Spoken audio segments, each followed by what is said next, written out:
So guys आज की इस वीडियो में कवर करने जा रहा हूँ। बहुत इंपॉर्टेंट टॉपिक है। मुझे दुनिया भर के क्वेश्चंस आ रहे थे, क्वेरीज मेरे पास आ रही थी कि सर आप जो है CSR 1 के लिए वीडियो बनाएं कि CSR 1 फॉर्म के अंदर बेसिकली क्या क्या इन्फॉर्मेशन होती है और उसे कैसे भरा जाता है, उसको कैसे अपलोड किया जाता है। तो गाइज वीडियो बहुत ज़्यादा इंपॉर्टेंट होने वाली है, वीडियो स्किप नहीं करना है, एंड तक देखना है। नमस्कार, मैं दीपक बैसला आपका स्वागत करता हूँ हमारे यूट्यूब चैनल पे। गाइज चैनल पे नए हो तो वीडियोस को लाइक कर दें, शेयर कर दें और साथ साथ चैनल को सब्सक्राइब जरूर करें। नीचे लाल बटन को दबाएं ताकि कोई भी लेटेस्ट वीडियो आए तो आपको सबसे पहले मिले और आप उसे मिस ना करें।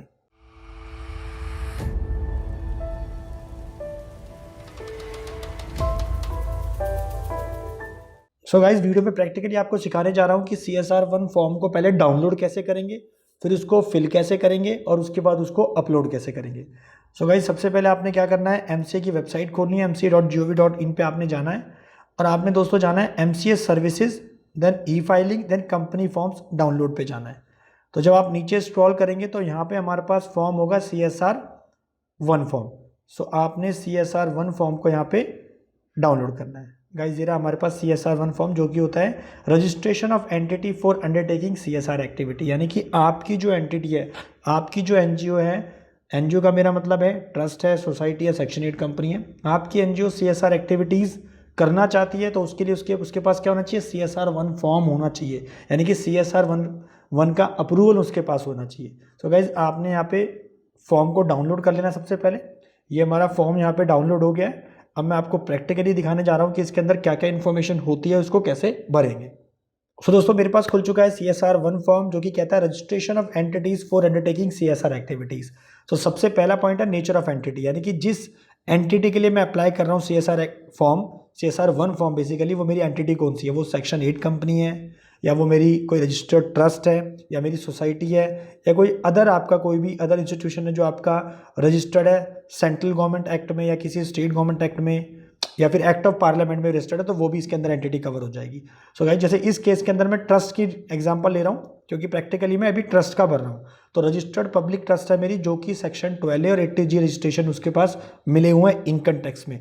इसका दोस्तों आपने ध्यान रखना है कि जिसका भी आप CSR 1 फॉर्म अप्लाई कर रहे हैं वो आपका 80G12 का सर्टिफिकेट आपके पास उस NGO का होना चाहिए।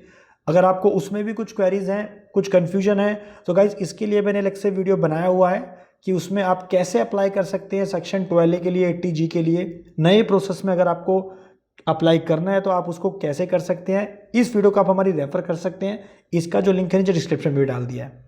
सो अब मैं बात करता हूँ यहाँ पे सेकंड पॉइंट की कि वेदर जो आपकी एंटिटी है क्या वो establish by any group of companies या कंपनीज है। तो आपने येस और नो में, यानी कि जो आपकी ये एंटिटी, जो आपकी NGO है, क्या किसी एक कंपनी के ग्रुप के अंडर बनी हुई है, तो यहाँ पे उस कंपनी का नाम आपने मेंशन करना है। अगर आपका येस है तो डिटेल आपने मेंशन करनी है, अगर नो है तो आपने कुछ भी मेंशन नहीं करना। उसके बाद सेकंड पॉइंट कहता है यहाँ पे कि अगर आपका वो स्टैब्लिश बाय एनी कंपनी नहीं है तो क्या जो NGO का आप भरने जा रहे हैं, जिस NGO के लिए आप CSR 1 ले रहे हैं, क्या उसके पिछले 3 सालों का ट्रैक रिकॉर्ड है। इसका मतलब इससे दोस्तों ये समझ आता है कि आपकी NGO 3 साल से ज़्यादा पुरानी होनी चाहिए। तो इस केस में आपको येस और नो सेलेक्ट करना है। उसके बाद आप नीचे आएंगे तो आपको थर्ड पॉइंट कहता है कि आपकी टाइप ऑफ एग्जिस्टिंग एंटिटी क्या है। जैसे मैंने बताया, जैसे हमने फर्स्ट पॉइंट ऊपर सेलेक्ट किया था ट्रस्ट वाला, तो ऑटोमेटिकली यहाँ पे ट्रस्ट आ गया है। अब आपने यहाँ पे मेंशन करना है उसका रजिस्ट्रेशन नंबर, जहाँ पे भी उसको रजिस्टर्ड हुई है पब्लिक ट्रस्ट, उसका रजिस्ट्रेशन नंबर आप यहाँ मेंशन करेंगे। उसके बाद आपने मेंशन करना है यहाँ पे नेम ऑफ एंटिटी, उस ट्रस्ट का, उस NGO का नाम क्या है वो आपको पूरा मेंशन करना है। देन आपने मेंशन करना है उसकी date of incorporation of entity. Obviously दोस्तों ये जो डेट ऑफ इनकॉर्पोरेशन है आपको पैन नंबर से ही उठानी है, ये आपने ध्यान रहे कि पैन नंबर आपने रेफर करना है, रजिस्टर्ड ट्रस्ट डीड आपने रेफर करनी है, जो भी रजिस्टर्ड डॉक्यूमेंट है वो आपने रेफर करना है। उसके बाद साथ ही आपने यहाँ पे मेंशन करना है एड्रेस एंटिटी का, जो उसका कंप्लीट एड्रेस है विद पिन कोड वो आपने डालना है। नेक्स्ट पॉइंट में बात करता है ईमेल आईडी की एंटिटी की, आपको ईमेल आईडी डालनी है एंटिटी की।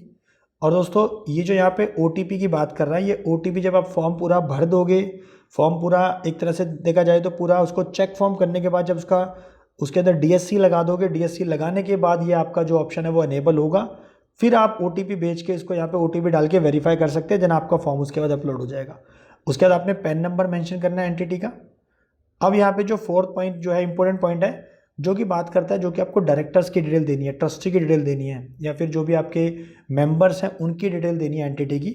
तो आप यहाँ पे नंबर ऑफ मेंबर्स डालेंगे। तो गाइस आपने ध्यान रखना है कि आप एक मेंबर की इन्फॉर्मेशन दे रहे हैं या 2 की दे रहे हैं, तो जैसे ही आप यहाँ पे 1 या 2 डालेंगे तो वो एक ही रो बनाएगा, 2 डालेंगे तो 2 रो बनाएगा।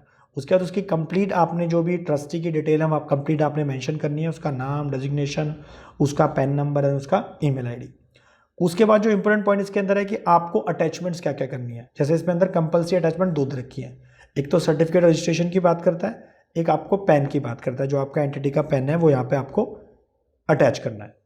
उसके बाद दोस्तों यहाँ पे एज एन एक तरह से आपको देखा जाए तो यहाँ पे आपको एक यहाँ पे रेजोल्यूशन नंबर भी मेंशन करना है कि आप कौन सा रेजोल्यूशन यहाँ पे पास कर रहे हैं, कौन सी डेट में पास कर रहे हैं। उसके बाद दोस्तों आपने यहाँ पे मेंशन करना है जो भी यहाँ पे डिजिटली साइन करेगा, ट्रस्टी करेगा या फिर जो भी मेंबर करेगा या कोई डायरेक्टर करेगा सेक्शन कंपनी का, तो उसकी यहाँ पे आपने मेंशन करना है। अगर वो डायरेक्टर है तो उसका डिन नंबर मेंशन करना है, अगर उसका पैन नंबर मेंशन करना है।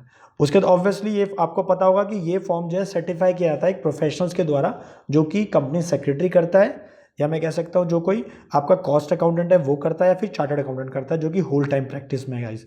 तो ये आपने ध्यान रखना है कि आप इसको खुद इस फॉर्म को फाइल नहीं कर सकते हो, आप फिल जरूर कर सकते हो, लेकिन इस फॉर्म को सर्टिफाई किया जाता है प्रोफेशनल्स के द्वारा।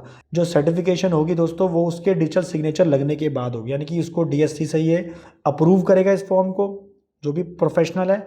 अप्रूव करने के बाद दोस्तों आपने क्या करना है, चेक फॉर्म करना है। चेक फॉर्म जैसे आप कर देंगे तो आपका जो फर्स्ट लेवल प्री स्क्रूटनी का वो कंप्लीट हो जाएगा, और फिर सिंपल आपने क्या करना है, डीएससी लगाने के बाद आपने जैसे मैंने बताया था इसको आपने ओटीपी का जो यहाँ पे फंक्शन है सेंड ओटीपी वाला, ये ऑप्शन आपका अनेबल हो जाएगा, ओटीपी आपका चला जाएगा। उसके बाद इसको वेरीफाई कर सकते हैं, और फिर आप जो प्रोफेशनल है उसी के द्वारा इसको अपलोड करवाएंगे। क्योंकि मैंने पहले भी बोला दोस्तों, रिपीट कर रहा हूँ कि आप इसको खुद अपने आप से अपलोड नहीं कर सकते हो, क्योंकि जो भी प्रोफेशनल्स होते हैं उनका अपना एक लॉगिन आईडी होता है एमसीए की वेबसाइट पे, तो ये फॉर्म आपका एमसीए में जो है अपलोड होगा।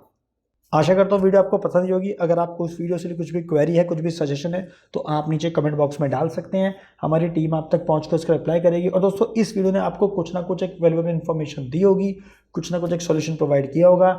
इसलिए दोस्तों इस वीडियो को हमारी लाइक कर दें, शेयर कर दें, और चैनल को सब्सक्राइब करना ना भूलें। नीचे लाल बटन उसको दबाएं। Thank you.